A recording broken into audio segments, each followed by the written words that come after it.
When Sarah McKenna bought a collapsing barn for $20, she hoped to salvage lumber, not uncover the truth about her husband's murder. 30 years ago, mining executives silenced Thomas McKenna for exposing deadly safety violations. Now her estranged son Daniel discovers his father's hidden evidence and learns his mother knew all along. As anonymous threats escalate and powerful forces mobilize to protect their secrets, mother and son must choose: honor 3 decades of protective silence, or expose a conspiracy that could destroy their community and themselves. Some truths demand justice, others demand blood. Before we jump back in, tell us where you're tuning in from. And if this story touches you, make sure you're subscribed, because tomorrow I've saved something extra special for you. The rental car's tires hummed against asphalt that had seen better days. Each pothole a small jolt that pulled Daniel McKenna further from the life he'd built in Richmond and closer to the one he'd fled 15 years ago. The mountains rose around him like ancient sentinels, their peaks disappearing into October mist that clung to the hollows like secrets. He'd forgotten how the fog moved here, how it seemed alive, purposeful in the way it obscured and revealed the landscape in turns. Hollow Creek hadn't improved in his absence. If anything, the town looked smaller, more defeated. Boarded-up storefronts lined Main Street, where he remembered his mother taking him for ice cream after church. The old movie theater was now a thrift store. The diner where his father used to buy him breakfast on Saturday mornings had a faded "for sale" sign in the window that looked years old. Only the mining company's offices at the edge of town appeared maintained, their brick facade freshly pointed. The parking lot full of pickup trucks caked in coal dust. Daniel's hands tightened on the steering wheel. He'd told himself this trip would be quick, help his mother sort out whatever crisis had finally compelled her to call him, then get back to his actual life. Except he wasn't sure what that life was anymore. The divorce papers were signed. The apartment in Richmond felt more like a storage unit than a home. His editor kept pushing him toward fluff pieces about local restaurants when he'd built his reputation on exposing corporate malfeasance. Maybe he'd been running for so long, he'd forgotten there was supposed to be a destination. The McKenna homestead sat 3 miles outside town, accessible by a gravel road that switchbacked up the mountain. Daniel's childhood home came into view slowly, grudgingly, the way painful memories always did. The 2-story farmhouse his great-grandfather had built looked weathered, its white paint peeling in long strips like shed skin. The porch sagged on one side. Several shutters hung at angles. The garden his mother had once maintained with such pride was overgrown with weeds. Sarah McKenna was on the porch before he'd even killed the engine, as if she'd been watching the road. She looked older than he'd prepared himself for, thinner, more fragile, her hair almost entirely grey now. But she stood straight-backed, arms crossed, wearing that expression of fierce independence he remembered so well. The one that said she didn't need help from anyone, even as she clearly did. "You came," she said, as he climbed the porch steps. Not a greeting, just a statement of fact. "You called." Daniel stopped an arm's length away, unsure whether to hug her or shake her hand.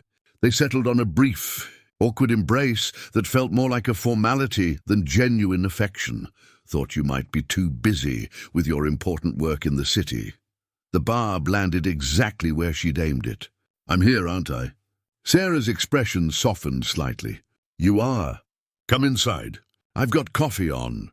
The interior of the house was worse than the exterior.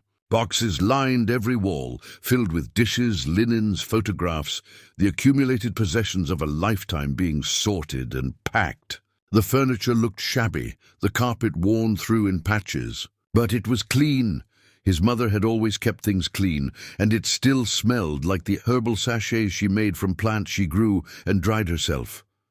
"What's all this?" Daniel gestured at the boxes. "Preparing." Sarah poured coffee into mismatched mugs, her movements efficient despite a slight tremor in her hands. "County says I owe back taxes. 3 years' worth. They're threatening to take the property if I don't pay by the end of the month." Daniel accepted the mug, the ceramic warm against his palms. "How much?" $8,000. That's not—" He caught himself. Not that much, he'd been about to say. But for his mother, living on Social Security and whatever she made from her sewing and the herbal remedies she sold at the farmer's market, $8,000 might as well have been $8 million. I can help with that, Mom. I can write you a check right now. I don't want your money, Daniel. Her voice was sharp, final. I've managed on my own this long. Managed? You're about to lose your home, which is my problem, not yours. She set her mug down hard enough that coffee sloshed onto the counter. You made it clear a long time ago that Hollow Creek wasn't your concern. There it was, the wound they both carried, neither willing to examine too closely. The argument 15 years ago that had ended with Daniel driving away and barely looking back. His mother insisting he stay, take over his father's place in the community. Daniel insisting there was nothing for him here but coal dust and early graves. Then why did you call me? The question came out harder than he'd intended.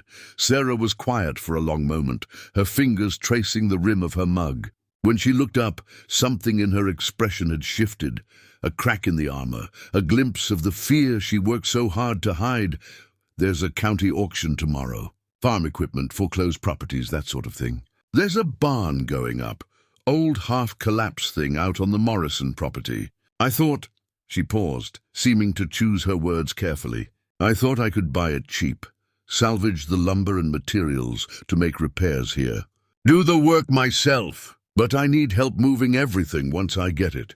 Daniel studied his mother's face, searching for the real reason she'd called him home. A barn, salvaged lumber. It didn't add up. Sarah McKenna was proud to a fault, stubborn as the mountains themselves. She wouldn't ask her estranged son to drive 4 hours just to help her haul rotted wood. You could hire someone local, he said, probably for less than my gas money cost. I could. She met his eyes directly, and he saw something there he couldn't quite name, a weight, a secret, something heavy carried too long. But you're my son, and despite everything, despite how you feel about this place, I thought maybe you'd want to help your mother. One last time, one last time. The phrase hung in the air between them like a ghost. Daniel wanted to argue, to push back against the guilt she was so expertly wielding. But the truth was, he did feel guilty. 15 years of phone calls on Christmas and her birthday, of excuses about work and busy schedules, and someday soon. 15 years of convincing himself that leaving was the same as moving forward. That distance was the same as independence. He looked around the kitchen at the boxes, at the water stain spreading across the ceiling, at his mother's hands wrapped around her coffee mug, hands that had once seemed so strong, so capable, now marked by age, spots, and arthritis. Okay, he said quietly. I'll help with the barn. Relief washed over Sarah's face so quickly she almost concealed it. Almost. The auction's at 10 tomorrow morning. I'll be ready. They finished their coffee in silence. The afternoon light slanting through the windows and illuminating the dust motes that danced in the air. Daniel found himself noticing details he'd forgotten, the way his mother still arranged flowers in a blue glass vase on the table, the old clock on the mantel that had belonged to his grandmother, the wedding photo of his parents on the wall, both of them so young, so full of hope for a future that would end far too soon. I put clean sheets on your old bed, Sarah said as she washed their mugs. You'll stay here, I assume. I got a room at the motel in town, her hands stilled in the soapy water. I see, Mom. It's fine, Daniel. You're a grown man. You don't need to explain yourself to me. But the hurt in her voice was unmistakable, and Daniel felt like he was 15 again, disappointing his mother simply by being himself. I'll be here early, he said, heading for the door. Before 9. Drive careful. The fog gets thick on that road after dark. In the driveway, Daniel sat in his car for a long moment before starting the engine. Through the window, he could see his mother standing at the sink, her silhouette backlit by the kitchen light. She looked small and alone, in a way that made his chest ache. The next morning arrived cold and grey, autumn asserting itself with frost on the grass and breath visible in the air. Daniel returned to the homestead to find his mother already dressed and waiting, wearing her church clothes. the good dress pants and jacket she saved for occasions that mattered. They drove to the county auction house in Daniel's rental, the silence between them heavy with everything unsaid. As they wound down the mountain road toward town, Daniel tried to remember the last real conversation they'd had. Not the brief, polite exchanges of their annual phone calls, but an actual conversation. He couldn't recall one. The auction house was a converted warehouse on the edge of town, its parking lot filled with pickup trucks and aging sedans. Inside, rows of folding chairs faced a makeshift stage where items were displayed and auctioned. The air smelled of coffee and damp earth tracked in on work boots. Daniel followed his mother inside, immediately aware of the attention they attracted. Heads turned. Conversations paused. A woman he vaguely recognized from church whispered to her companion. An older man in a Carhartt jacket stared openly, then nodded slightly in acknowledgement. Daniel McKenna, a gravelly voice said. "I'll be damned." Daniel turned to find himself face to face with Marcus Webb, someone he'd known since elementary school. Marcus looked older, worn down by the years, in a way that had less to do with age and more to do with life in Hollow Creek. Coal dust was permanently embedded in the creases around his eyes. "Marcus, good to see you, is it?" Marcus's smile didn't quite reach his eyes. "Heard you made something of yourself in Richmond. Investigative journalist, right? Something like that. Must be nice. Getting out, making a difference somewhere that matters." There was no bitterness in Marcus's voice, just a weary acceptance that made it somehow worse. "Marcus works at the mine now," Sarah interjected quietly. "Foreman, keeping the family tradition alive," Marcus said with a shrug. "My old man worked there. Your dad worked there. Now it's my turn." He gestured toward the folding chairs. "Better grab a seat if you want one. Auction starts soon." They found chairs near the back as the auctioneer took the stage, a heavy-set man in a bolo tie who began rattling through lots at breakneck speed. Farm equipment went quickly, mostly to bidders Daniel didn't recognize. A foreclosed property sold to someone who'd bid by phone. The whole process felt predatory, scavengers picking over the remains of people's lives and livelihoods. Then the barn came up. "Lot 47, the auctioneer announced. Barn and outbuildings on the old Morrison property, approximately 2 acres. Structures in poor condition, mostly suitable for salvage. Buyer responsible for demolition and removal. Do I hear $500? The room was silent. 200. Nothing. $100 to start us off. Sarah raised her paddle. $20. A few people chuckled. The auctioneer looked pained. "Ma'am, the lot minimum is..." "You asked for a bid." "I bid $20. The auctioneer sighed. $20 from paddle 41. "Do I hear 25? No one else raised their paddle. Why would they? It was a rotting barn on land no one wanted, worth less than the cost of demolishing it safely. $20 going once. Going twice. Sold to paddle 41 for $20. Sarah's hand found Daniel's arm, her grip surprisingly strong. "Come on, let's go see what we bought." They drove out to the property in silence, following the directions from the auction paperwork. The Morrison place was even more remote than his mother's homestead, accessible only by an overgrown dirt track that made Daniel's rental car groan in protest. When they finally reached the clearing, Daniel understood why the barn had sold for so little. The structure was enormous, easily 40 feet long, but it leaned precariously to one side. Its roof partially collapsed, walls weathered to a silvery grey. Vines covered much of the exterior. The door hung from a single hinge. It looked less like a building and more like a corpse, something nature was slowly reclaiming. "Mom, this thing is a death trap. It's not worth salvaging." "It's worth $20, Sarah said firmly, already walking toward the barn. Daniel followed, his journalist's instinct suddenly engaged. Something about his mother's behavior wasn't adding up. The way she'd insisted on coming here, the way she was examining the structure with more calculation than surprise, as if she'd seen it before. "Why this barn specifically?" he asked. "There are condemned buildings all over this county. Why drive all the way out here?" Sarah's hand was on the door, but she paused. "Does it matter?" "You tell me." She turned to face him, and in the afternoon light filtering through the trees, She looked simultaneously older and younger than her years, burdened by something heavy, something she'd carried alone for too long. This barn belonged to your father's Uncle David. He died about 5 years ago. The property's been in foreclosure ever since. Daniel felt something cold settle in his stomach. You didn't mention that before. You didn't ask. I wouldn't have had to ask if you'd been honest with me. Honest. Sarah's voice rose slightly, a crack in her careful control. You want to talk about honesty? You've been home for less than 24 hours, and you can't even stay under my roof. You don't call for months at a time. You left this place like it was poison, like we were nothing. Dad died, Mom. The words burst out of Daniel before he could stop them, old wounds suddenly fresh and bleeding. He died in that goddamn mine, and you just accepted it. The official story, the pittance from the company, all of it. You never questioned anything, never pushed for answers. You don't know what you're talking about.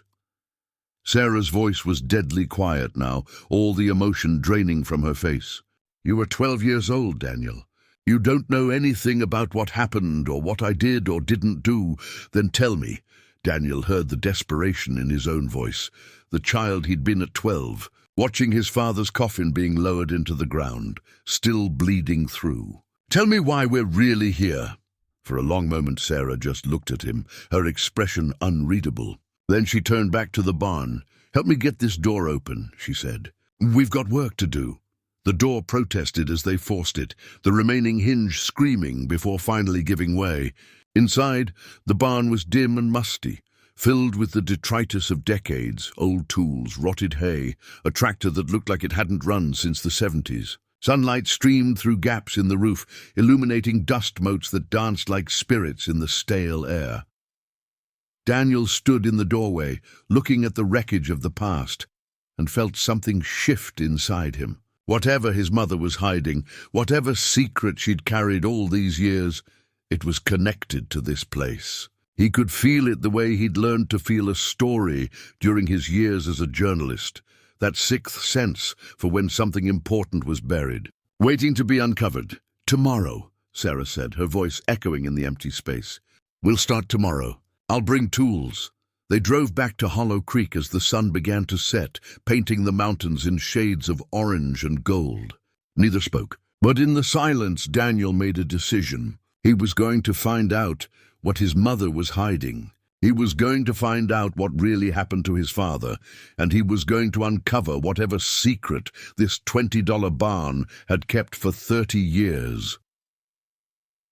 That night, Daniel couldn't sleep. He lay in the uncomfortable motel bed, staring at the water-stained ceiling tiles, his mind churning through the day's events. His mother's evasiveness about the barn, the way she'd deliberately omitted its connection to his father's family, the strange intensity in her eyes when she'd looked at the dilapidated structure, as if she were seeing something more than rotted wood and rusted hinges. Around 2 in the morning, he gave up on sleep entirely.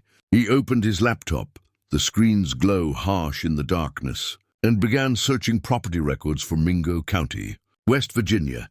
The Morrison property, officially listed as 2.3 acres on rural Route 7, had indeed belonged to David Morrison, who'd purchased it in 1962. Daniel's fingers stilled on the keyboard. David Morrison, his father's uncle, though Daniel had only the vaguest memories of the man, a weathered face at a family reunion, calloused hands, the smell of tobacco. He died intestate 5 years ago, and the property had languished in probate before finally being seized for unpaid taxes. But it was the earlier records that made Daniel's breath catch. Before David Morrison, the property had belonged to Thomas and Sarah McKenna from 1985 to 1987. His parents had owned that land. His mother had never mentioned it. Not once in 30 years. Daniel leaned back against the headboard, his mind racing. Why would his parents have owned property so far from their main homestead? And why would they have sold it to Thomas's uncle just 2 years later? He pulled up a calendar, doing quick math. 1987. That was the year his father died. The coincidence felt too precise to be meaningless. He spent the next 3 hours falling down a rabbit hole of public records, newspaper archives and property transfers. By the time dawn broke grey and cold through the motel window, Daniel had assembled a timeline that raised more questions than it answered. His parents had purchased the Morrison property shortly after he was born. They'd maintained ownership through his early childhood. Then 6 months before his father's death, they'd quietly transferred the deed to David Morrison for the sum of $1, effectively a gift. Daniel rubbed his eyes, exhaustion making them gritty and sore. Everything about this felt wrong. People didn't just give away property unless they were trying to hide something or protect it from seizure. Had his parents been in debt? Had his father known he was in danger? His phone buzzed. A text from his mother, heading to the barn at 9. "Meet me there if you're still willing to help." "I'll be there." He typed back. Then, because he couldn't help himself, "We need to talk about the property history." 3 dots appeared, disappeared, appeared again. Finally, not over text. When Daniel arrived at the barn just before 9, Sarah was already there, her old pickup truck parked at the edge of the clearing. She'd dressed for demolition work. Worn jeans, a flannel shirt that had probably belonged to his father, work boots that had seen better decades. She was unloading tools from the truck bed, crowbars, a sledgehammer, work gloves, respirator masks. "You look like hell." "Shh." These years, not sure what to do with them. She met Daniel's eyes directly. "Would they help with what you're trying to do?" Daniel's pulse quickened. "They might. They'd show a pattern, a timeline of illness directly linked to mind conditions." "Can I see them?" "I'll do better than that." "You can have them." Martha stood, disappearing into a back room. She returned with a cardboard box, its sides bulging. "My son doesn't know I have these. He'd probably want me to burn them, afraid of losing his job if the company finds out. But I'm tired of being afraid." Marcus died, gasping for breath at 63 years old. If these documents can prevent that from happening to someone else's husband, then take them. Daniel carried the box to his car, his mind already cataloguing how this new evidence fit into the larger narrative. Martha Webb's documentation showed a decade-long decline, a slow death sentence that the mining company had ignored and covered up. Back in his car, Daniel checked his phone. 6 missed calls from local numbers he didn't recognize. 3 voicemails. All variations on the same theme. Stop asking questions. Mind your own business. Your father's death was an accident. Let it go. But there was also a text from an unknown number that made him pause. "County Line Diner. Tomorrow 7 a.m. Come alone." "I have information." Daniel forwarded the message to Lily. "Could be a trap," she texted back. "Or could be someone who wants to help." "Your call." He thought about it, weighing the risks. Someone was reaching out, which meant someone in Hollow Creek had information they wanted to share, but were too afraid to do so openly. "I'm going," he texted back. "If I'm not back by 9 a.m., call the state police." That night, back at Lily's office, Daniel worked until past midnight, cross-referencing Marcus Webb Sr.'s medical records with the safety violation reports from his father's files. The correlation was undeniable. Periods of worst ventilation in the east shaft corresponded, exactly with spikes in respiratory, complaints and doctor visits. He was so absorbed in the work that he didn't hear someone climbing the stairs until they were right outside the door. Daniel froze, his heart hammering. The door handle turned slowly. "It's me," Sarah's voice called softly. "Don't shoot." Daniel let her in, adrenaline still flooding his system. "What are you doing here?" "Couldn't sleep. Kept thinking about you working alone, making yourself a target." She carried a thermos and a paper bag. "Brought coffee and sandwiches. Figured you'd forgotten to eat." They sat together in Lily's cramped office, surrounded by evidence of decades of corporate malfeasance, eating turkey sandwiches at midnight like it was the most normal thing in the world. "I went to see Carl Hutchins today," Sarah said after a while. "After you left for your interviews." "Mom, I know. But Carl's a good man underneath all the political pressure. I thought if I talked to him privately, mother to mother, his kids are grown now, like you, I might get through to him." She sipped her coffee. "I told him everything. About Thomas, about Ray's threats, about what we found in the barn. I asked him what he would do if it was his father who'd been murdered and his mother who'd been threatened into silence. What did he say? He said he'd been a rookie when Thomas died. 23 years old, fresh out of the police academy, and he knew something wasn't right about the official story. But his training officer told him to keep his mouth shut and write the report as he was told. Carl said he's regretted it every day for 30 years. Regret doesn't help us now. No, but Carl said something else. Sarah leaned forward, her voice dropping. He said, if we could get federal involvement, if we could bring in agencies with jurisdiction beyond the county, he might be willing to testify about what really happened during the investigation into Thomas's death, about how he was ordered to overlook evidence, how the sheriff closed the case without proper procedure. Daniel felt a flicker of hope. That would be huge. A deputy willing to testify about official corruption, but only if it's federal. Carl won't go up against the local system. He'd lose his job and his pension, and the case would go nowhere. But if the FBI or state police are involved, if there's real protection for witnesses? Sarah shrugged. He said to tell you he's willing to be brave if you can give him cover to be brave safely.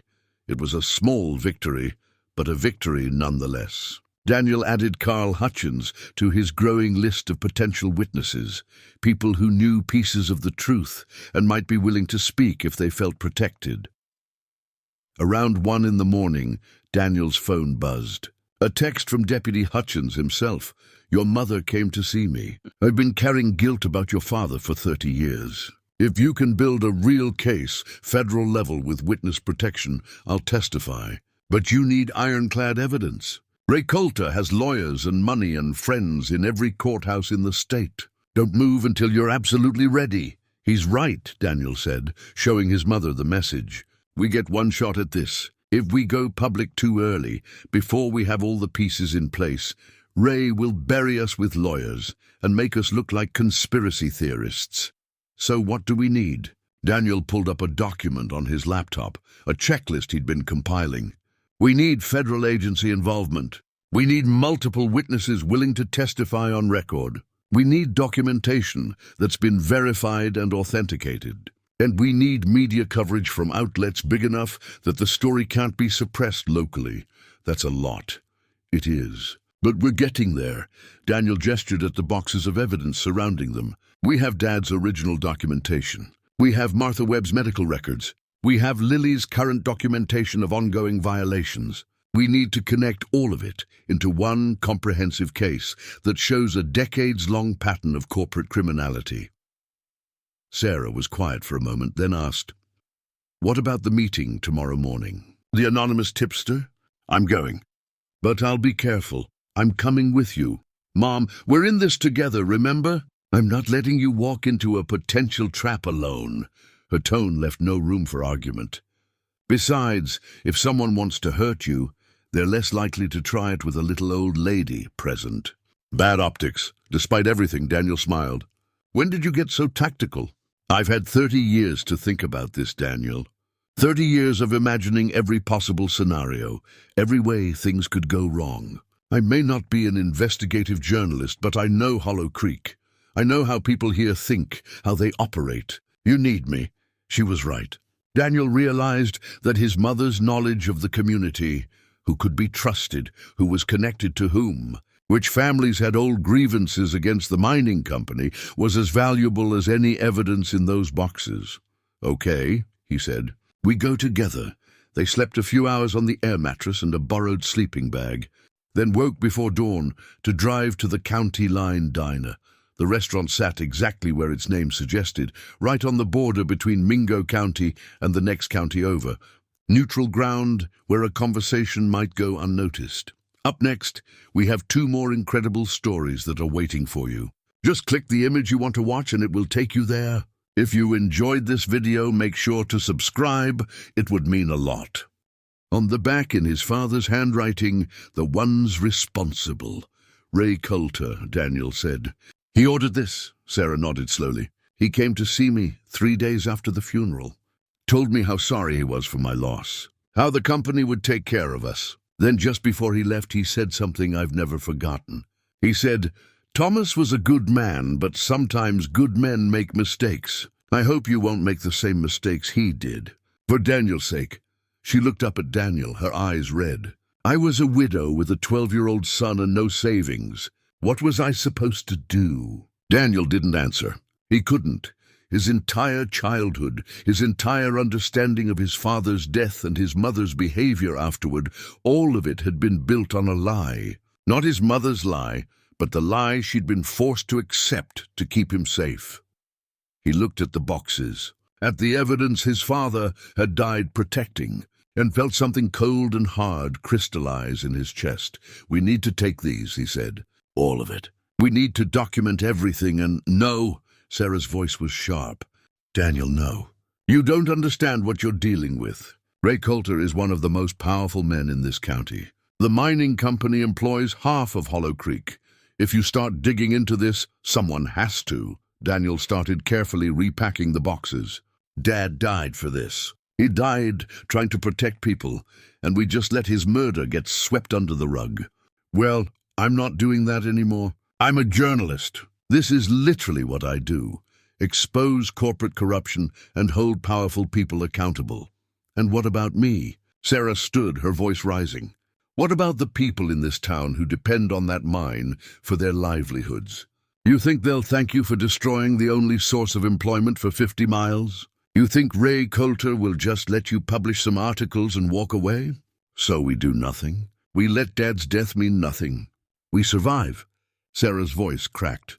"We keep our heads down and we survive, Daniel. That's what we've been doing for 30 years. That's what I've been doing to protect you." Daniel lifted the first box, holding it against his chest. "I'm not 12 anymore, Mom. I don't need your protection. And I'm not going to let fear stop me from doing what's right." He carried the boxes to his rental car, his mother following behind, pleading with him to reconsider. But Daniel's mind was made up. For 15 years, he'd run from Hollow Creek, convinced there was nothing here but pain and stagnation. Now he understood that he hadn't been running from the town.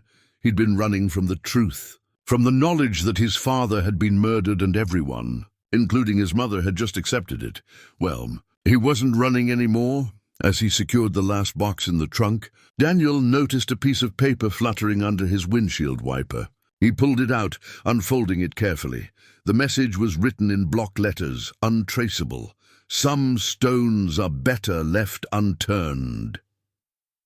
Daniel looked up sharply, scanning the surrounding woods. Nothing moved. No cars were visible on the access road. But someone had been here. Someone had been watching. "Daniel?" Sarah's voice was small, frightened. He showed her the note. Her face went white. "It's already starting," she whispered. "They know you found something. They're watching us." Daniel crumpled the note in his fist, a cold anger settling over him. "Good. Let them watch. Let them see what happens when they push too far." He climbed into his car, the boxes of evidence secure in the trunk. Through the windshield, he could see his mother standing in the clearing, looking small and alone and terrified. For a moment, doubt flickered through him. Was he doing the right thing? Or was he about to destroy what little remained of his mother's life, all in the name of a justice that might be impossible to achieve? But then he thought of his father, 42 years old, murdered for trying to protect his fellow workers. He thought of all the other miners who died or gotten sick because of the company's greed. He thought of Ray Coulter, living comfortably in his big house, respected and honored, while his victims rotted in graves. Daniel started the engine. Some stones weren't just worth turning over. They needed to be, even if it meant risking everything, even if it meant tearing open wounds that had taken 30 years to scar over. The truth was coming out, and Hollow Creek would never be the same. Daniel drove straight to his mother's homestead, his mind racing faster than the car on the winding mountain roads. The boxes in his trunk felt like they were radiating heat, like nuclear material that could detonate at any moment. He kept checking the rearview mirror, half expecting to see a black SUV following him, though he saw nothing but empty road and October mist. Sarah's truck pulled in behind him 10 minutes later. She climbed out slowly, moving like someone who'd aged a decade in the span of an afternoon. "We need to talk about this," Daniel said, meeting her at the porch, inside. She unlocked the door with trembling hands. "Not out here!" In the kitchen, Daniel spread the contents of the first box across the table. Documents, photographs, correspondence. The evidence was damning and comprehensive. His father had been meticulous, documenting every violation with dates, witness names, and photographic proof. It wasn't just about the conditions that led to his death. It was about a systematic pattern of negligence and cover-ups that had likely killed or injured dozens of miners over the years. Sarah stood at the window, her back to the table, arms wrapped around herself. "You should burn it all. Right now. Before anyone else knows what you found." "I'm not burning it, Mom." "Then you're a fool." She turned to face him, and her expression was harder than he'd ever seen it. "You think you're the first person to try to take on the mining company? You think your father was the only one who gathered evidence? There were 3 other miners working with him, Daniel. 3 other men who knew what Thomas knew.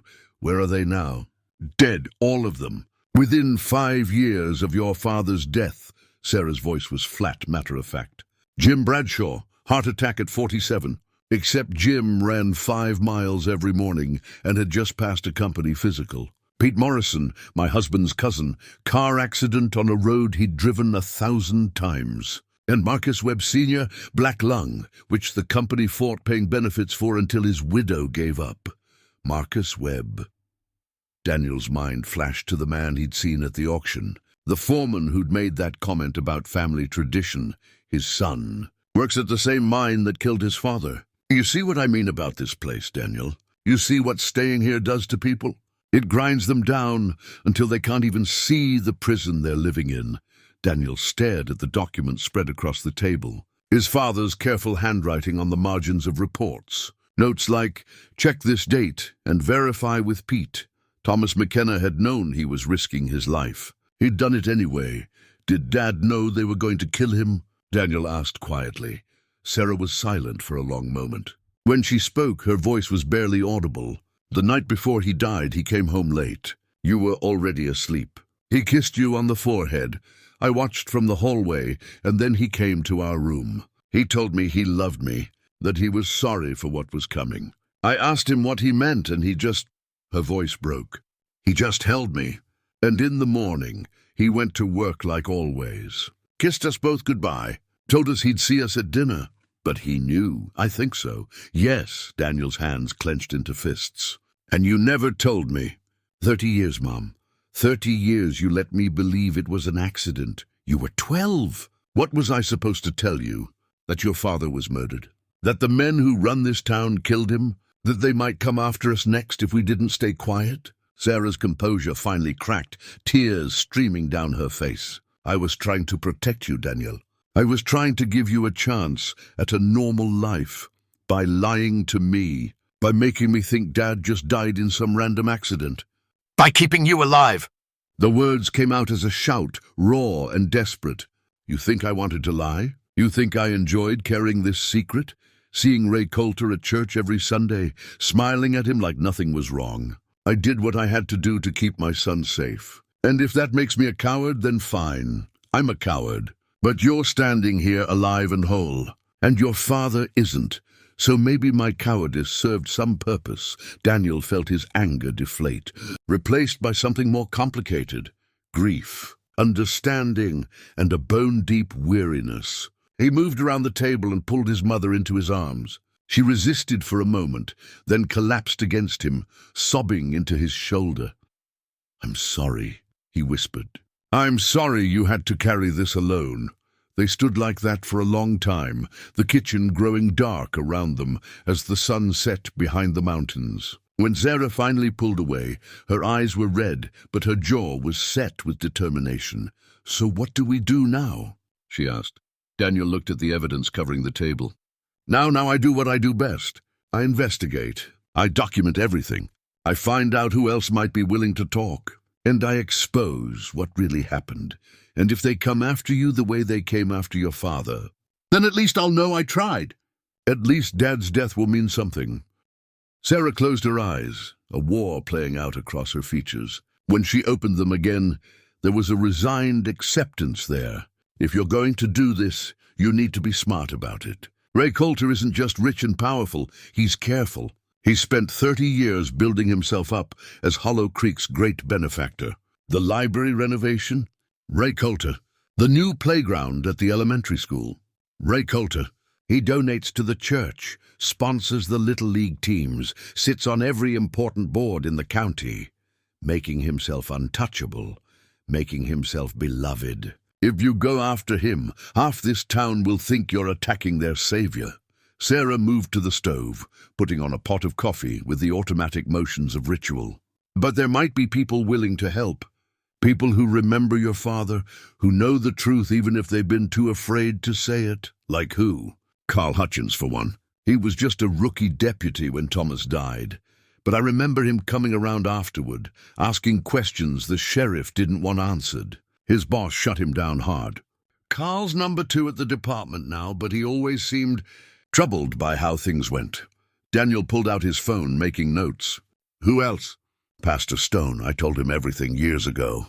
It was eating me alive, and I needed to confess to someone. He's kept my secret, but he's a good man. He might help. Sarah paused, stirring sugar into her coffee. And there's a young woman came to town a few years back. Lily Chen works for some non-profit that advocates for mining communities. She's been trying to get the company to improve safety conditions, but they stonewall her at every turn. She might see this as an opportunity, or she might see it as too dangerous. Only one way to find out. They spent the next 2 hours going through the boxes systematically, Daniel photographing each document with his phone, creating a digital backup in case anything happened to the originals. The evidence was even more damning than his initial assessment. His father had documented not just safety violations, but also a pattern of the company suppressing workers' compensation claims, falsifying inspection records, and bribing county officials. It was past midnight when they finished. Daniel's eyes burned with exhaustion, but his mind was wired, jumping from detail to detail, already constructing the narrative he'd need to tell this story effectively. Get some rest, Sarah said, covering the boxes with a tablecloth as if hiding them might make them less dangerous.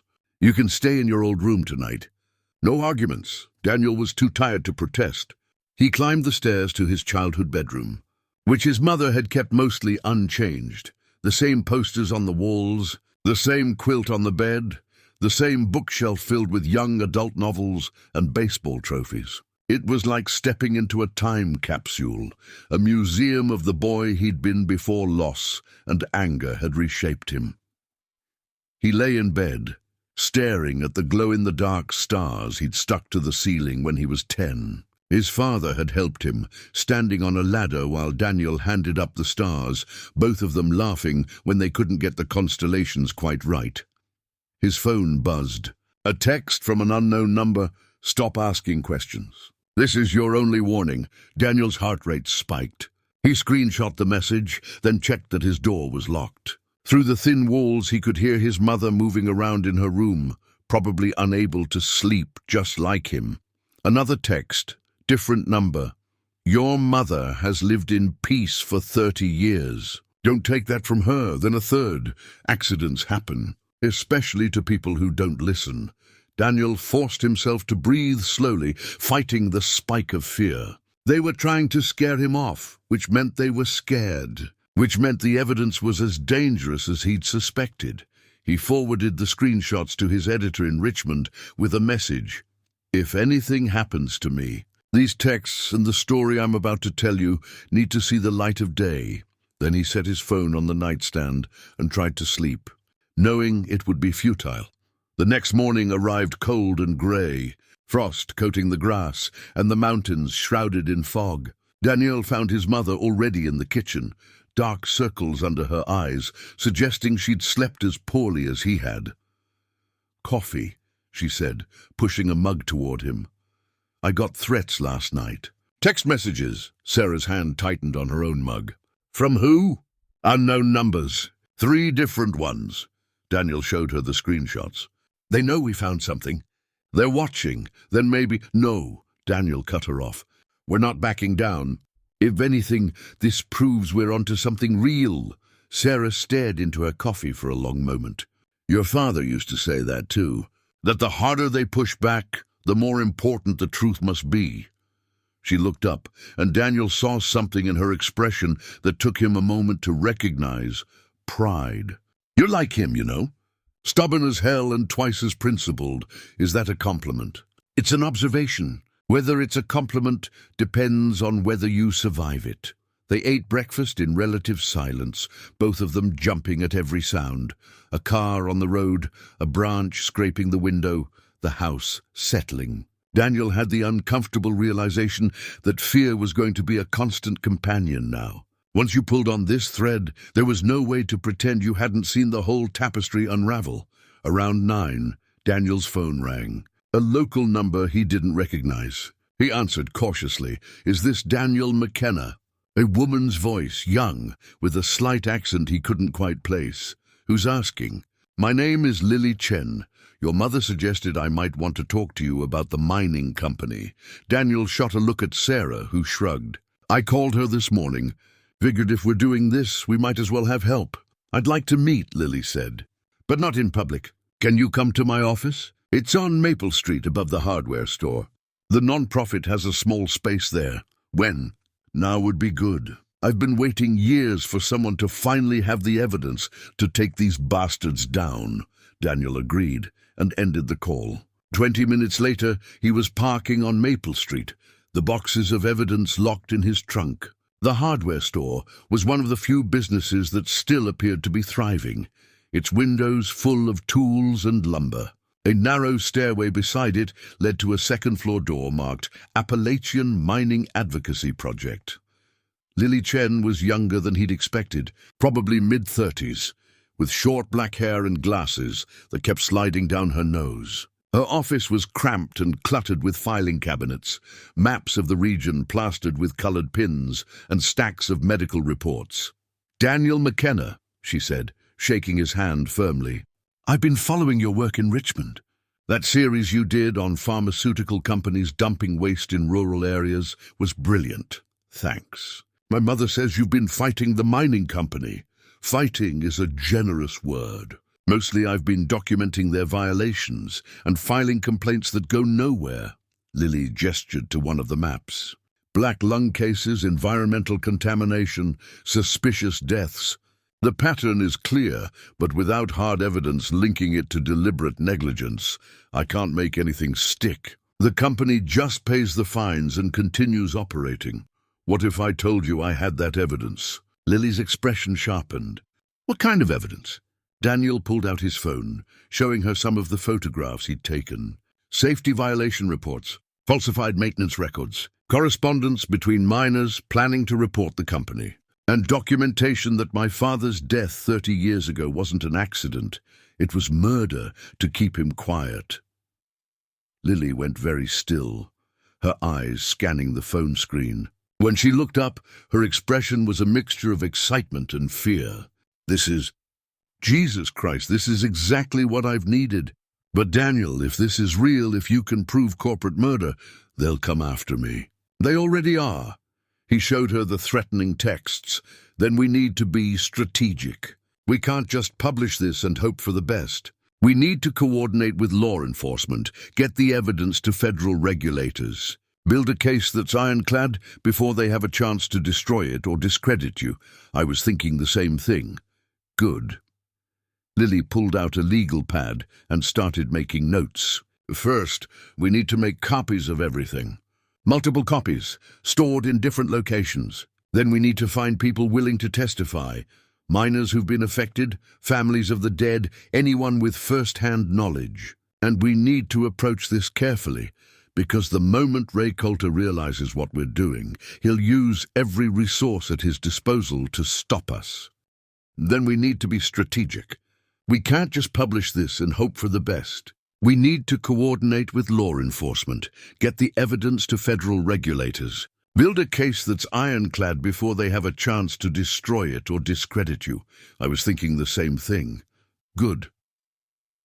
Lily pulled out a legal pad and started making notes. First, we need to make copies of everything. Multiple copies stored in different locations.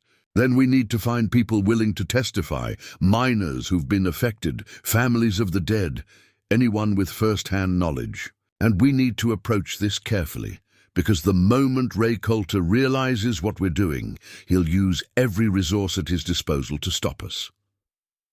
They spent the next 2 hours planning strategy. Lily had been working this angle for years and knew the political landscape intimately. She explained that the county sheriff was essentially in the mining company's pocket, but that the state police and federal agencies might be willing to investigate if presented with sufficient evidence.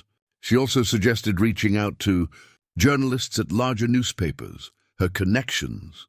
Plus, Daniel's reputation might get the story the attention it deserved. Daniel was so absorbed in the planning that he didn't notice the time until his phone rang again. His mother, her voice tight with fear. "Daniel, you need to come home now." "What's wrong?" "Just come home, please." He found Sarah standing on the porch, her face ashen. She pointed to the door without speaking. Someone had spray-painted a message across the white wood in red letters, "Last warning," and nailed to the door. Like a grotesque calling card was a dead crow. Daniel felt ice in his veins. This wasn't just intimidation anymore. This was a threat, a promise. "We need to call the police," he said. "And tell them what? That someone played a prank on us?" Carl Hutchins might listen, but his boss won't. And even if they take a report, what can they do? "We don't know who did this, but we know why." Daniel carefully removed the crow, fighting nausea. "They're escalating, which means they're scared. Which means we're getting close to something they really don't want exposed." Sarah's hands were shaking. "Daniel, maybe we should—" "No, we're not stopping. But we are being smarter about this." He pulled out his phone, calling Lily. "I need somewhere safe to store the evidence. Somewhere they can't get to it. My office has a safe, industrial grade. I use it for sensitive documents. I'm bringing everything to you today, and I'm making copies to send to my editor in Richmond." After he hung up, Daniel took photos of the vandalized door and the dead crow, documenting everything. Then he went inside and started gathering the boxes. "Where are you going to stay?" Sarah asked. "You can't stay at the motel, it's too exposed." "And if you stay here, you're putting me in danger." Daniel paused, the weight of that truth hitting him. His investigation was already endangering his mother, just like his father's investigation had endangered their family 30 years ago. History repeating itself, the same cycle of truth and violence. "I'll figure something out," he said. "Maybe Lily knows someone." But before he could finish loading the car, a sheriff's cruiser pulled into the driveway. Deputy Carl Hutchins climbed out, his expression unreadable. "Heard you were back in town, Daniel," Carl said, his hand resting casually on his belt near his weapon. "And I hear you've been asking a lot of questions. Questions about things that happened a long time ago." Daniel straightened, meeting the deputy's gaze. "Just trying to understand what happened to my father. Your father died in a mining accident. Tragic, but these things happen, do they? Or do they only happen to people who threaten the wrong people's profits?" Carl's jaw tightened. "Careful, son. You're talking about things you don't fully understand. Then help me understand. You were there when Dad died. You had questions about the official story. What happened to those questions?" For a moment, something flickered across Carl's face. Conflict, maybe even shame. Then his professional mask slid back into place. "I'm here to give you some advice, Daniel. As someone who knew your father and respects your mother, let the past stay buried. Nothing good comes from digging up old graves. Is that your advice? Or is that a warning?" "It's whatever you need it to be." Carl glanced at the boxes visible through the car's open trunk. "But I'll say this, you start making accusations about prominent citizens, you better have proof. Real solid ironclad proof. Because if you don't, you'll find yourself facing defamation charges faster than you can blink. And that's if you're lucky. And if I'm not lucky?" Carl didn't answer. He just touched the brim of his hat, nodded to Sarah, and climbed back into his cruiser. As the deputy drove away, Daniel realized his hands were shaking. Not with fear, with rage. That was a threat, he said. That was Carl being as honest as he can be within the system he's trapped in, Sarah replied. He's telling you that if you're going to do this, you need to do it right. No half measures, no mistakes. Daniel looked at his mother, really looked at her, and saw something that took his breath away. She wasn't trying to talk him out of it anymore. Despite her fear, despite 30 years of silence, she was standing with him. Are you with me on this? He asked. Really with me? Sarah was quiet for a long moment, her gaze distant, as if she were looking at something only she could see. When she spoke, her voice was steady. Your father died trying to protect people. I've spent 30 years protecting you. Maybe, she paused, drawing a shaky breath. Maybe it's time we protected his memory instead. Time we told the truth, whatever the cost. Daniel felt something shift in his chest, some fundamental realignment of understanding. This wasn't just his story anymore. It was theirs, his father's, his mother's, his own. 3 generations of the same fight, the same choice between silence and justice. Then let's finish what Dad started, he said. Sarah nodded once, then turned back toward the house. I'll clean up the door. You get those boxes somewhere safe. And Daniel? Yeah? Your father would be proud of you. I just wanted you to know that. As Daniel drove away, the evidence secured in his trunk, he caught one last glimpse of his mother in the rearview mirror. She stood on the porch of the homestead she might lose, facing down demons she'd run from for 30 years, looking more like a warrior than a frightened widow. For the first time since he'd left Hollow Creek 15 years ago, Daniel understood what his father had been fighting for. Not just safer working conditions or corporate accountability. He'd been fighting for dignity, the right to stand up and say, this is wrong, even when everyone around you had accepted it as inevitable. And now that fight belonged to Daniel. The dead crow on the porch had been meant as a warning, but all it had done was make him more determined. They wanted him to be afraid. Fine, he was afraid, but he wasn't stopping. Daniel spent that night in Lily's spare room above the non-profit office, the boxes of evidence now locked in her industrial safe. He lay awake on an air mattress, listening to the unfamiliar sounds of downtown Hollow Creek, distant traffic, a barking dog, the occasional siren. Every sound made him tense, waiting for footsteps on the stairs, for the crash of a door being kicked in. His phone buzzed around 2 in the morning. His mother can't sleep. Keep thinking about that night. The night before. Want to talk? He typed back, come for breakfast, 7 a.m. I'll tell you everything. When Daniel arrived at the homestead the next morning, Sarah had already made biscuits, sausage gravy, and eggs, the kind of breakfast she used to make on Sunday mornings when he was a child. The normalcy of it felt surreal against the backdrop of vandalized doors and death threats. They ate in silence for a few minutes before Sarah set down her fork, her hands folding together as if in prayer. I need to tell you about your father's last weeks, she said. The whole truth. Not the sanitized version I've been carrying around, but what really happened. Daniel pushed his plate aside, pulling out his phone. Do you mind if I record this? Sarah hesitated, then shook her head. No, maybe it's time there was a record. Maybe that's what Thomas would have wanted. Daniel hit record and set the phone between them on the table. It started about 6 months before he died, Sarah began, her voice steady but distant, as if she were narrating someone else's story. Thomas had been working in the east shaft, the deepest part of the mine. The air down there was bad. Not just bad, poisonous. Men were coughing up black phlegm, having trouble breathing. Your father came home one night and told me he'd measured the ventilation levels himself, with equipment he'd borrowed from a friend who worked for the state. The readings were 3 times higher than federal safety limits allowed. She paused, taking a sip of coffee with shaking hands. I told him to report it to the company safety officer. He laughed, not because it was funny, but because the safety officer was the one falsifying the reports in the first place. So Thomas started documenting everything himself. He'd take a camera to work in his lunch pail, snapping photos when supervisors weren't watching. He'd copy maintenance records that showed equipment failures being ignored. He recruited other miners, men he trusted, to help him build a case. Jim Bradshaw, Pete Morrison, and Marcus Webb Sr., Daniel said. Among others, but those three were the core group. They met here, actually, in this kitchen, late at night after you'd gone to bed.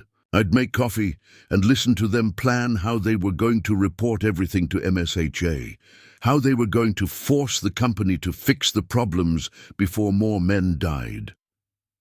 Sarah's eyes were distant, lost in memory. Thomas was so alive during those meetings, so passionate. He believed that if they just got the evidence to the right people, justice would happen. The system would work, but it didn't.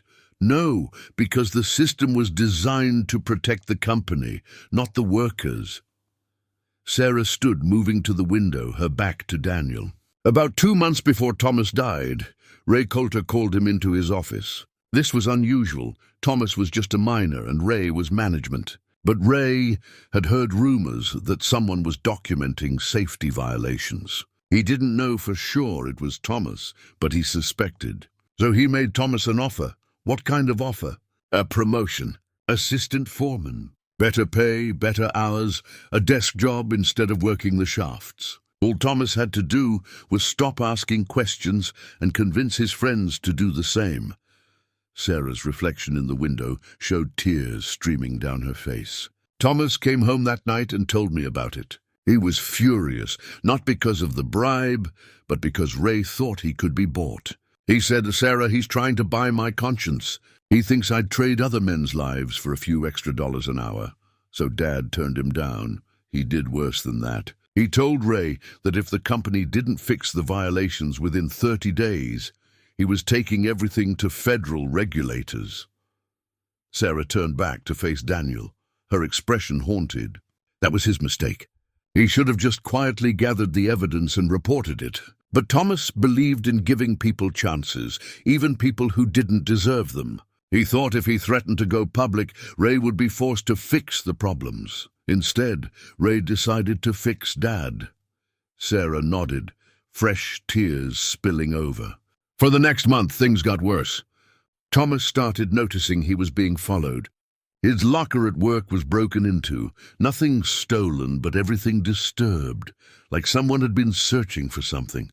Other miners stopped talking to him. Jim and Pete and Marcus Sr. all got pulled into Ray's office one by one. I don't know what Ray told them, but they backed away from the investigation. Jim moved his family to Kentucky. Pete stopped answering Thomas's calls. Only Marcus stayed in contact, but even he was scared. What about the barn? When did Dad hide the evidence? 3 weeks before he died. He transferred the property to Uncle David, who was getting too old to manage it anyway, and told me he'd hidden everything there. He said if anything happened to him, I needed to find it and get it to someone who could use it. Someone in law enforcement or the media. Sarah's voice broke. But he wouldn't tell me exactly where. He said it was safer if I didn't know, in case they came after me. In case they tried to force me to tell. Daniel felt a chill run through him. He knew they might torture you for information. He knew they were capable of anything. And he was right. Sarah returned to the table, sinking into her chair like someone far older than 68.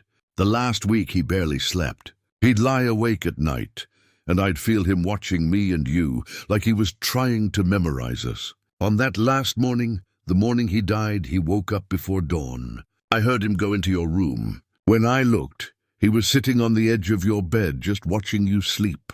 You were 12 years old, sprawled all over the bed the way you always did, snoring softly. Daniel's throat tightened. He had no memory of this, had been asleep, unaware his father was saying goodbye. When he came back to our room, I asked him what was wrong. He held me and said, "If something happens today, I need you to know that everything I've done has been for you and Daniel. I need you to know that some things are worth dying for." Sarah's voice was barely a whisper now. I begged him not to go to work. I told him we could pack up, leave town, start over somewhere else. But he said running wouldn't solve anything, that the men still working in that mine needed someone to fight for them, that he couldn't live with himself if he stayed silent. So he went to work. He kissed me. Kissed you. You were eating breakfast, and you rolled your eyes because you were 12 and thought it was embarrassing. Then he walked out the door. Sarah closed her eyes. At 2:47 that afternoon, Sheriff Morrison, Pete's uncle, which should tell you something about how deep the corruption ran, knocked on our door. He told me there'd been an accident. A winch cable had snapped, and Thomas had been crushed by a coal cart. Dead instantly, they said. They said he didn't suffer, but you didn't believe them. I knew. The moment Morrison said accident, I knew it was a lie. Thomas had been working in that mine for 25 years. He knew every piece of equipment, every safety protocol. A winch cable doesn't just snap, and even if it did, there are fail-safes. Multiple fail-safes. Sarah opened her eyes, and the pain in them was raw and immediate, as if the wound was still fresh. But what could I do? I was a widow with a 12-year-old son. No money, no power, no proof. What about the investigation? There must have been an official inquiry. There was. The company's safety officer ruled it equipment failure. The same safety officer who'd been falsifying maintenance records for years. The sheriff closed the case within 48 hours. The company offered me a settlement, $20,000, which seemed like a fortune then, as long as I signed a release waiving any further claims. Sarah's laugh was bitter. Blood money? But I took it, because I needed to feed you and keep the lights on. And then Ray Coulter came to visit, 3 days after the funeral. He brought flowers and a casserole, playing the concerned executive. He told me how much the company valued Thomas, how tragic the accident was. Then, as he was leaving, he stopped at the door and said... Sarah's voice hardened, taking on a different cadence, mimicking Ray's smooth tones. Thomas was a good man, Sarah, a principled man. But sometimes principles can be dangerous, especially when a man has a family depending on him. I hope you'll be smarter than Thomas was. I hope you'll think about Daniel's future before you make any rash decisions. It would be terrible if this family suffered another tragedy. Daniel felt rage burning in his chest. He threatened you. He threatened me. He never said it directly. He was too smart for that. But the message was clear. Stay quiet or my son might have an accident too. Sarah wiped her eyes roughly. So I stayed quiet. I went to the barn, drove out there dozens of times over the next year, and searched every inch of it. I thought if I could find the evidence, I could take it to the state police or the FBI or someone outside Ray's reach. But I never found the hidden room. Eventually, I had to accept that maybe Thomas had been paranoid, or maybe he'd moved the evidence before he died, or maybe it had been destroyed. You gave up. I survived. Sarah's voice was sharp. I raised you alone, Daniel. I kept food on the table and clothes on your back. I helped you with homework and drove you to baseball practice and made sure you got into college. I gave you a life your father didn't get to have. So yes, I gave up on justice. But I never gave up on you. The accusation hung in the air between them. Daniel felt the weight of it, the judgment he'd leveled at his mother for 30 years, without understanding what she'd sacrificed. I'm sorry, he said quietly. I didn't know. I should have asked, should have tried to understand. You were a child. Then you were a teenager, angry at the world for taking your father. Then you were a young man, desperate to escape this place. Sarah reached across the table, taking his hand. I don't blame you for leaving, Daniel. Part of me was glad you got out, that you made something of yourself somewhere that couldn't hurt you the way Hollow Creek hurt your father. But I always hoped, she paused, swallowing hard. I always hoped that someday you'd come back. Not to stay, but just to see me, to forgive me for the choices I made. There's nothing to forgive, Mom. You did what you had to do to protect me. Did I? Or did I just take the easy path? Your father died for his principles, and I buried those principles with him. Sarah pulled her hand back, wrapping both arms around herself. For 30 years I've gone to church and seen Ray Coulter in the front pew. I've smiled at him at town events. I've listened to people praise him as a pillar of the community. And I've said nothing. Not a word, not even when Marcus Webb Sr. died of black lung and his widow couldn't afford the medical bills. Not even when I delivered babies who I knew would grow up and work in the same mine that killed their grandfathers. I stayed silent, and that silence has eaten at me every single day.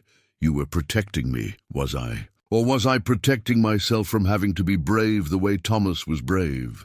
She looked at Daniel with raw honesty. I've told myself for 30 years that I was doing it for you. That everything, the silence, the lies, the cowardice, was to keep you safe. But maybe part of it was just fear. Maybe I was afraid that if I spoke up, I'd end up dead like Thomas. And then what would happen to you? Or maybe I was afraid of finding out that speaking up wouldn't change anything, that Thomas died for nothing. Violations in Appalachian coal country. He's interested, but he needs to see documentation before he can do anything official. I can get him documentation.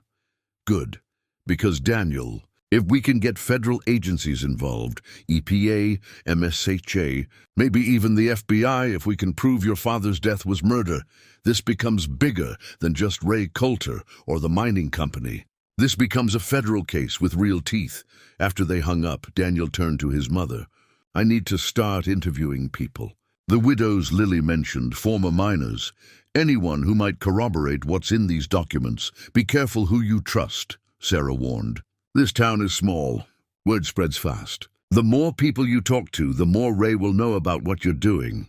I know. But I need witnesses. Documents are one thing, but personal testimony, people willing to put their names on the record, that's what makes a story unassailable.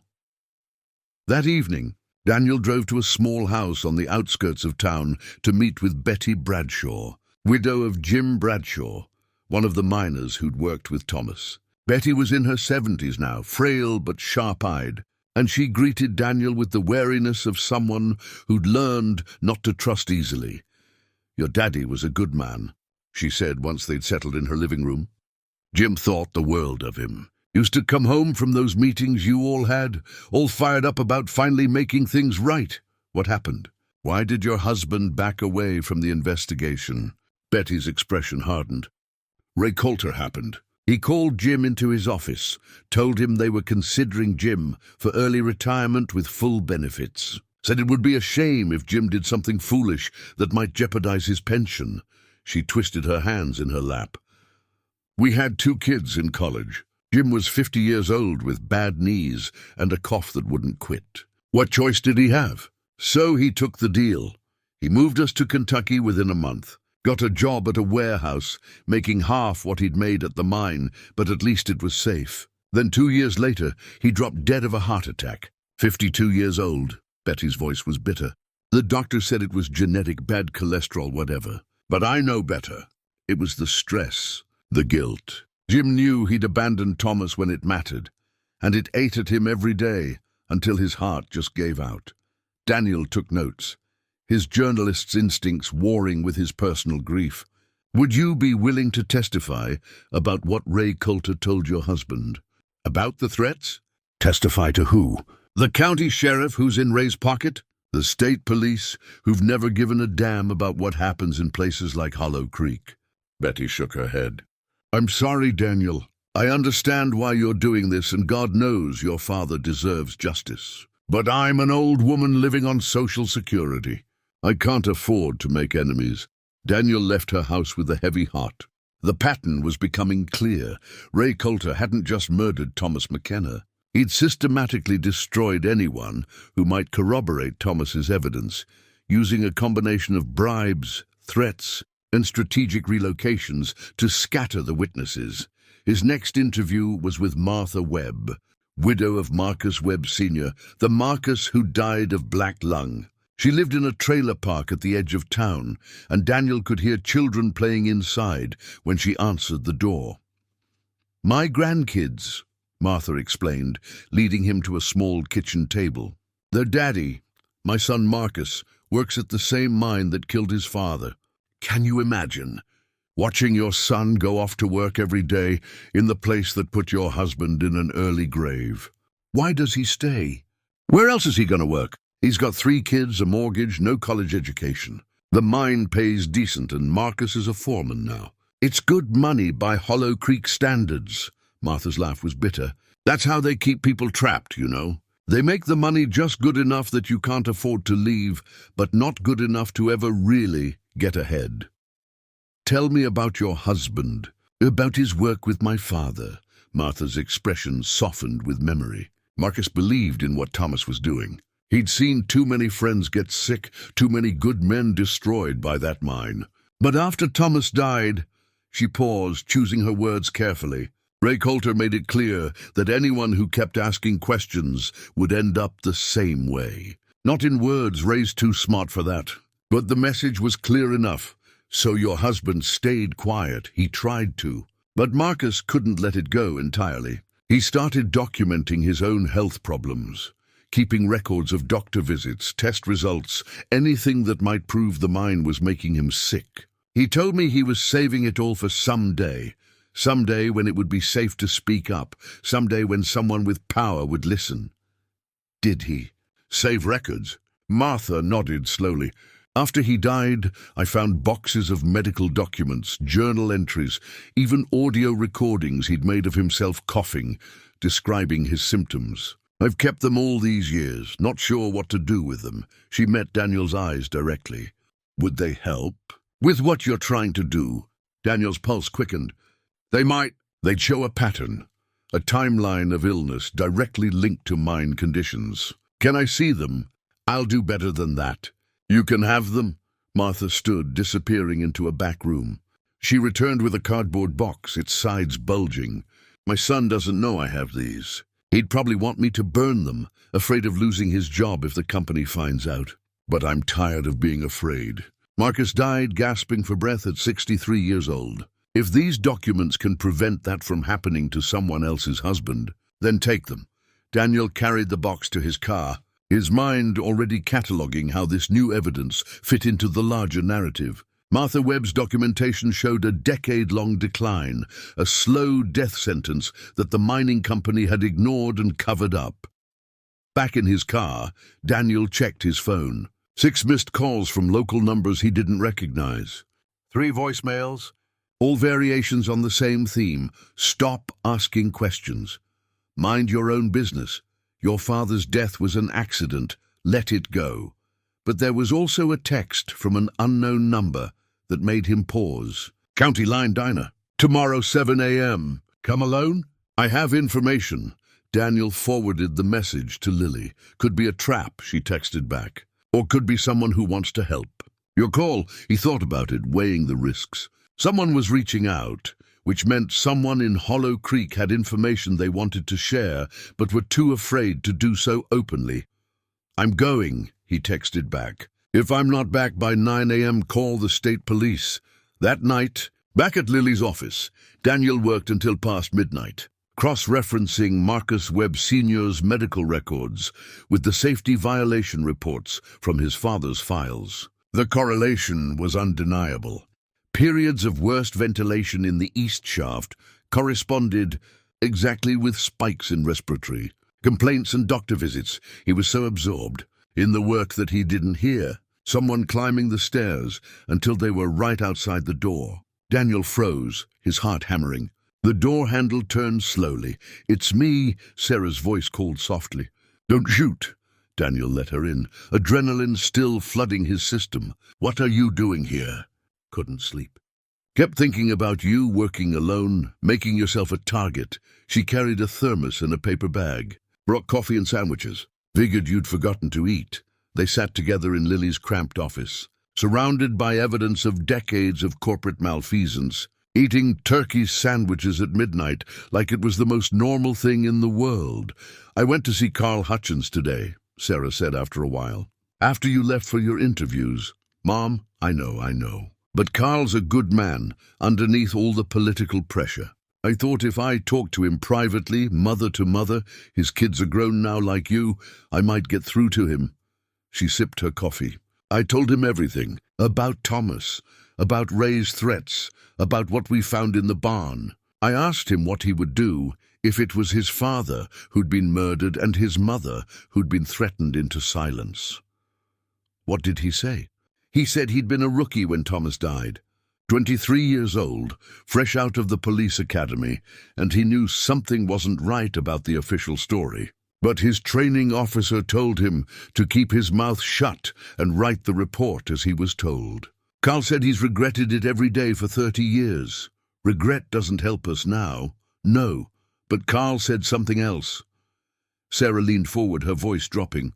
He said, if we could get federal involvement, if we could bring in agencies with jurisdiction beyond the county, he might be willing to testify about what really happened during the investigation into Thomas's death, about how he was ordered to overlook evidence, how the sheriff closed the case without proper procedure. Daniel felt a flicker of hope. That would be huge. A deputy willing to testify about official corruption, but only if it's federal. Carl won't go up against the local system. He'd lose his job and his pension, and the case would go nowhere.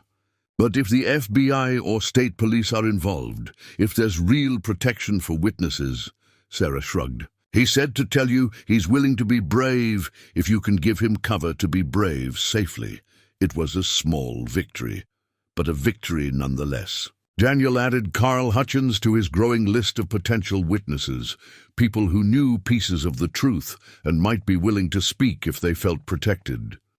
Daniel didn't know what to say. The complexity of his mother's position, the impossible choice she'd faced, was beyond his ability to judge. She'd been a 38-year-old widow with no resources, facing down one of the most powerful men in the county. What would he have done in her place? Did you ever tell anyone? He asked. Besides Pastor Stone? Grace, about 10 years ago. She'd been pushing me to date again, to move on, and I finally snapped and told her everything. She was furious, not at me, at the situation. She wanted me to go to the police, but what could they do? No evidence, no witnesses willing to talk, and a case 3 decades old. Sarah stood, moving to the coffee maker to refill their mugs. Grace is the one who's been helping me with the back taxes. She didn't want me to lose this place. She said it's all I have left of Thomas. And now we've found what Thomas hid. Now we have evidence. Now we have a choice. Sarah set Daniel's mug in front of him, her hand steady despite everything. The question is, what do we do with it? Daniel looked at his mother, really looked at her, and saw not the frail, frightened woman he'd expected, but someone who'd carried an impossible burden with grace and strength. She'd made choices he might not agree with, but she'd made them for reasons he couldn't dismiss. We expose it, he said. All of it.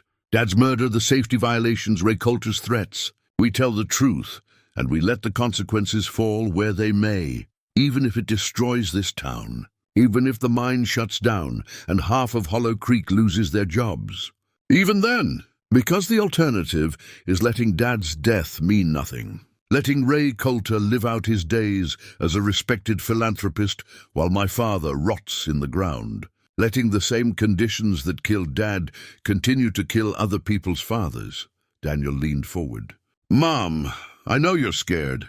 I'm scared too. But Dad was right. Some things are worth dying for. And the truth is one of them. Sarah was quiet for a long time, her gaze distant. When she finally spoke, her voice was soft but resolute. Your father used to say that the only thing necessary for evil to triumph is for good people to do nothing. I've done nothing for 30 years. Maybe, she drew a shaky breath. Maybe it's time I stopped being silent. Time I honored Thomas's memory by finishing what he started. You don't have to do this, Mom. I can handle it. No. Sarah's voice was firm now, almost fierce. If we're doing this, we're doing it together. Thomas was my husband. His fight was my fight, even if I was too afraid to see it at the time. I won't let you face this alone.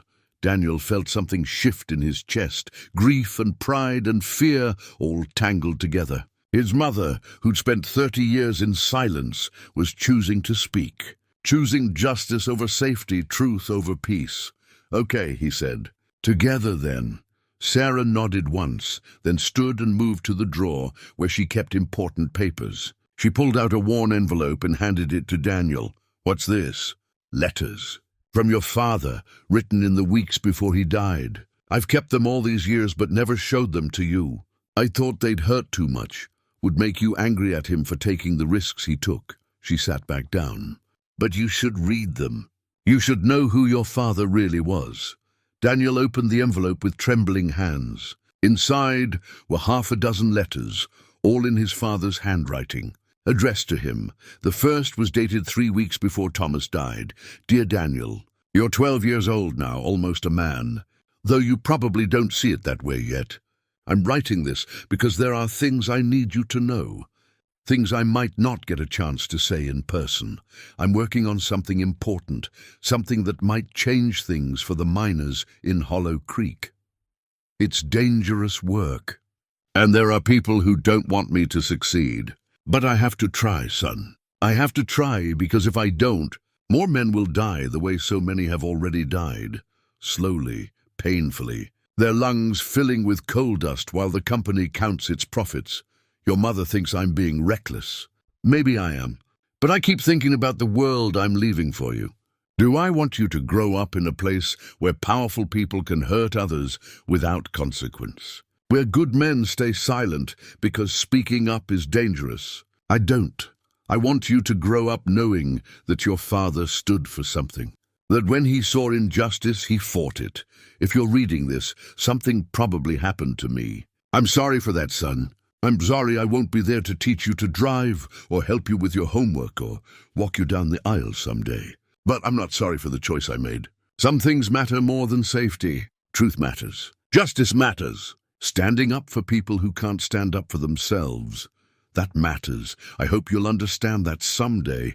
I love you more than words can say. Dad Daniel's vision blurred with tears. He read through the other letters, each one a message from a father who knew he might die, trying to explain to his son why that death would be worth it. Trying to pass on values, wisdom, love. The last letter was dated the night before Thomas died. Daniel, tomorrow. I'm going to work knowing I might not come home. That's a terrible thing to write, and an even more terrible thing to know. But I'm at peace with it. I've done everything I can to document what's happening at the mine. I've hidden the evidence somewhere safe, and I've told your mother where to find it if I don't survive. Maybe she'll use it. Maybe she won't. That's her choice to make, and I'll support whatever she decides. Being brave doesn't mean forcing others to be brave too. But if you're reading this, if enough time has passed that you're old enough to understand, I want you to know something. Fear is not weakness. Your mother's fear for our safety isn't cowardice. It's love. And love is the strongest force there is. If she chose silence, she chose it out of love for you. Don't judge her for that. But Daniel, I also want you to know this. Love isn't the only thing that matters. Truth matters. Justice matters. The courage to stand up when everyone else is sitting down, that matters too. I don't know what kind of man you'll become, but I hope you'll be someone who fights for what's right, even when it's hard, even when it's dangerous, even when the easier path is to look away. The world needs good people who refuse to be silent. Be one of them. I love you. I'm proud of you. And I'm sorry I won't be there to see the man you become. Always. Dad Daniel set the letter down, unable to see through his tears. Across the table, his mother was crying too, both of them united in grief for a man who'd been dead 30 years, but whose presence suddenly felt immediate and real. He knew, Daniel whispered. He knew exactly what he was doing, and he did it anyway. He did it for you, Sarah said. For all the sons who'd grow up in Hollow Creek.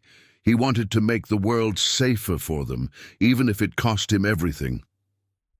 Daniel wiped his eyes, looking at his mother through a new lens of understanding. And you've been protecting me the way he wanted you to, all these years. I tried. I don't know if I succeeded, but I tried. You did succeed, Mom. I'm alive. I'm safe. I got out and built a life. Daniel reached across the table, taking both her hands. But now it's time to finish what Dad started. Not because we want revenge, but because he was right. The truth matters. And if we don't speak it now, when will we? Sarah squeezed his hands, her grip surprisingly strong. Then let's speak it, together, the way we should have 30 years ago. They sat there in the kitchen, where Thomas McKenna had planned his last fight, where he'd gathered with friends who'd been too afraid to follow through, where he'd kissed his wife goodbye for the final time. And in that kitchen, his widow and his son made a choice that would change everything. They would tell the truth, whatever the cost. Daniel spent the rest of that day methodically, organizing his father's evidence into a coherent narrative. He worked at his mother's kitchen table, laptop open beside stacks of documents. creating a timeline that stretched from 1993 to 1995, the years leading up to Thomas McKenna's death. The story that emerged was damning. The Hollow Creek Mining Company had systematically violated safety regulations, falsified inspection records, and suppressed workers' compensation claims for at least a decade. The east shaft ventilation problems that Thomas had documented were just the tip of the iceberg. There were equipment failures ignored, medical complaints dismissed, and a pattern of intimidation against anyone who raised concerns. Sarah worked beside him, occasionally filling in details he couldn't glean from the documents alone. Which miners had been involved, which supervisors were complicit, the office politics that had allowed corruption to flourish unchecked. Around 4 in the afternoon, Daniel's phone rang. "Lily Chen, I've been making calls," she said without preamble, "reaching out to families who've been affected by mining accidents or black lung cases. I thought some of them might be willing to talk if they knew someone was finally taking the company seriously. Any luck?" "Mixed. A lot of people are scared. But I found 3 widows who said they'd meet with you. Off the record for now, but they're willing to share their stories." Lily paused. "There's something else. I called an old contact at the EPA, told him I might have evidence of serious environmental." Around 1 in the morning, Daniel's phone buzzed. A text from Deputy Hutchins himself. "Your mother came to see me. I've been carrying guilt about your father for 30 years. If you can build a real case, federal level with witness protection, I'll testify. But you need ironclad evidence. Ray Coulter has lawyers and money and friends in every courthouse in the state. Don't move until you're absolutely ready." "He's right," Daniel said, showing his mother the message. "We get one shot at this. If we go public too early, before we have all the pieces in place, Ray will bury us with lawyers and make us look like conspiracy theorists. So what do we need?" Daniel pulled up a document on his laptop, a checklist he'd been compiling. "We need federal agency involvement. We need multiple witnesses willing to testify on record. We need documentation that's been verified and authenticated. And we need media coverage from outlets big enough that the story can't be suppressed locally. That's a lot." "It is. But we're getting there." Daniel gestured at the boxes of evidence surrounding them. "We have Dad's original documentation. We have Martha Webb's medical records. We have Lily's current documentation of ongoing violations. We need to connect all of it into one comprehensive case that shows a decades-long pattern of corporate criminality." Sarah was quiet for a moment, then asked, "What about the meeting tomorrow morning?" The anonymous tipster. "I'm going, but I'll be careful. I'm coming with you, Mom. We're in this together, remember? I'm not letting you walk into a potential trap alone." Her tone left no room for argument. "Besides, if someone wants to hurt you, they're less likely to try it with a little old lady present." "Bad optics." Despite everything, Daniel smiled. "When did you get so tactical?" "I've had 30 years to think about this, Daniel. 30 years of imagining every possible scenario, every way things could go wrong. I may not be an investigative journalist, but I know Hollow Creek. I know how people here think, how they operate." "You need me," she was right. Daniel realized that his mother's knowledge of the community, who could be trusted, who was connected to whom, which families had old grievances against the mining company, was as valuable as any evidence in those boxes. "Okay," he said. "We go together." They slept a few hours on the air mattress and a borrowed sleeping bag, then woke before dawn to drive to the County Line Diner. The restaurant sat exactly where its name suggested, right on the border between Mingo County and the next county over. Neutral ground where a conversation might go unnoticed. Up next, we have 2 more incredible stories that are waiting for you. Just click the image you want to watch and it will take you there. If you enjoyed this video, make sure to subscribe. It would mean a lot.